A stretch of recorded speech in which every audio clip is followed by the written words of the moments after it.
Well, Peter, welcome and many congratulations on your appointment. Maybe just start with tell us how it feels to be joining the AFC Community Trust as the CEO, and what was it attracted you to the role? Thank you. I'm absolutely delighted to be joining Aberdeen FC Community Trust as Chief Executive. I was born in the city. I've been a fan of the football team for many a year since I was a little boy, and for many a year I've championed the positive role that football can play in changing and saving lives. So it's a really attractive role for me.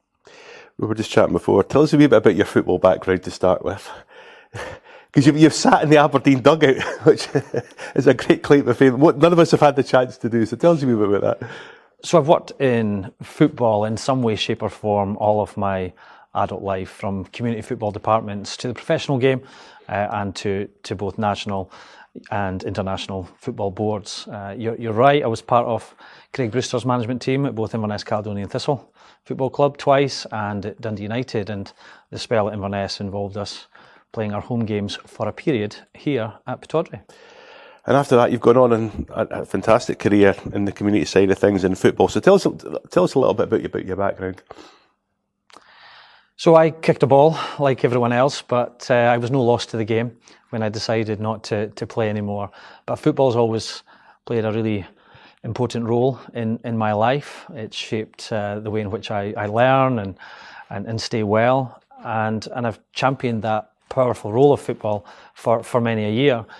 So it was in Montrose that I proposed the concept of a charitable trust that would use the power and context of football and the appeal of the football club within the town to change and save lives. And I went on to become Chief Executive of Montrose Community Trust for 12 years. You must be very proud of the work you've done there looking back.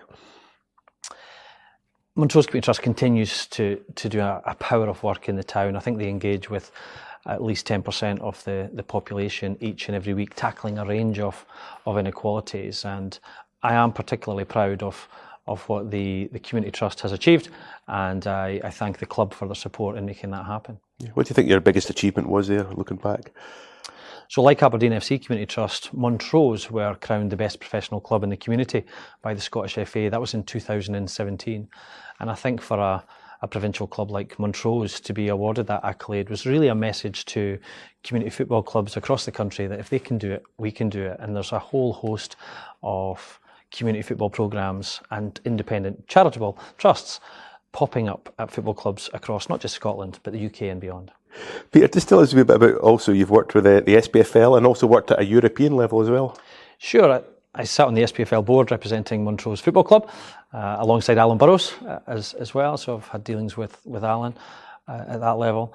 With regards to the EFDN started out as a membership organisation that allowed 4 clubs from any given country to join, and Montrose were one of those clubs alongside Celtic, Greenock Morton and Aberdeen.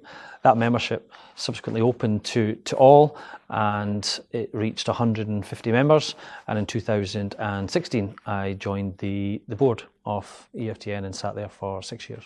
And Peter, also just tell us a bit about your work within the NHS, because I'm sure that's extremely rewarding but also extremely challenging as well. Challenging, yes. For 4 years I sat on the board of the NHS in Tayside, but also as a trustee of its charitable foundation, and that was truly rewarding. The NHS does not have its troubles to seek, but it's organisations like Aberdeen FC Community Trust that alleviate pressure on NHS boards across the country by delivering upstream preventative health interventions. Yeah. And more recently you've worked at fundraising at Camp Hill Estates, is that right? A charity in Aberdeen. Just tell us a wee bit about that. Certainly. Camp Hill communities in Aberdeen City and Shire deliver a wonderful service, particularly for children and young adults with complex additional support needs. They're certainly one of Aberdeen's best kept secrets, and I was delighted to assume the role of Director of Development there for just over a year, helping raise awareness of the work that they do, but also in supporting them in fundraising and accruing the resources required to deliver the care that's required. Your experience from that, though, you must understand the third sector in Aberdeen, it's quite a challenging time at the moment, and probably more generally for charities throughout the country, but it's also a time when the work of charities is more important than ever, isn't it? Charitable activity and support is the fabric that runs right through our society, particularly here in the North East.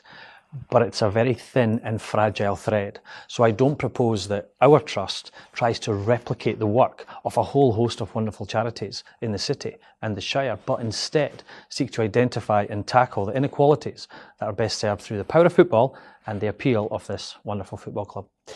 Looking from outside, what's your perception of the trust? Aberdeen FC Community Trust have achieved a lot in recent years. Their ability to reach, engage and positively influence, particularly those hardest to reach, has been truly inspiring, not just for the people of Aberdeen, but for people across the country who are looking to replicate their good work. And I'm only too proud to be joining a team and be supporting the team in strengthening or continuing to build on that work. And Peter, I'm sure over the years you've met quite a number of the different staff we have at the AFC Community Trust. We're extremely lucky, the passion, the commitment that they show to the cause. Absolutely. I've been fortunate enough to meet many of the staff currently working at the Community Trust, and I look forward to meeting and supporting them all. But the reputation of Aberdeen FC Trust goes before itself. It's a shining light on the way that you can put football to good use. Football is a very powerful tool, but with that power comes an obligation to support some of the most disadvantaged, and Aberdeen FC Community Trust and the football club team up really well to do just that. Just finally, Peter, it's maybe a wee bit of an unfair question because you're only just in the door, but the Community Trust is 10 years old. What's your sort of vision for the next 10 years, the Trust going forward? I think, as I've touched on, Aberdeen FC Community Trust doesn't need to try and tackle every particular inequality that exists in the city and the Shire or across the North East. But what we will do is identify and tackle those inequalities that are best served using the power and appeal of football, and in particular that of this wonderful football club. Peter, many congratulations again on the role. Wish you all the very best of luck. Appreciate that. Thank you.